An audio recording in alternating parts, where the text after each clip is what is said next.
Guys শীতকালে কিন্তু হাঁটতে এরকম ভালোই লাগে, সকাল সকাল হালকা হালকা মিষ্টি রোদ, ওয়েদারটাও সেই বেশি গরম ভালো না লাগে তো ঠান্ডা। বুঝলাম, কিন্তু আরো ভালো লাগতো যদি কিছু খাইতে পারতাম ভাই। আচ্ছা তুমি কি খাইতে আমরা খাবো বলো? কাচ্চি খাই। আচ্ছা চলো খাই চলো। কিন্তু আর তো কি হতো, আর তো দুইটা লাগবে।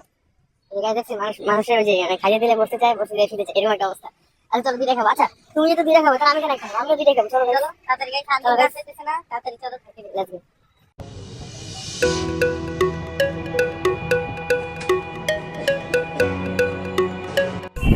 আমাদের বোরহানি প্লাস এখানে হচ্ছে বিরিয়ানি কিনা শেষ। গাইজ আমরা অ্যাকচুয়ালি ফখরুদ্দিনে ঢুকছিলাম, ফখরুদ্দিন লাগছে, ফখরুদ্দিনে কাচ্চি শেষ হয়ে গেছে। তো আমরা ওখান থেকে বেরিয়ে আবার নয়নে গাইস চেয়েছিলাম যে আমি আমি ভাবছিলাম যে আমরা ওখানে বসে খাবো, আমি ওখানে বসছি। কেউ বললো কি তাহলে পার্সেল নাও, কেন পার্সেল নেবো? গাইস কারণ আমরা যদি দুইটা করে খাই তাহলে মানুষ করে খারাপ মনে করবে। তবে কদিন ধরে না খাইছিলাম, বুঝলেন? আমরা বাসায় যাইতেছি, বাসায় যাই লজ্জা লাগবে, ভালো করে খেতে পারবো না, বাসায় যাই আরাম করে খাই।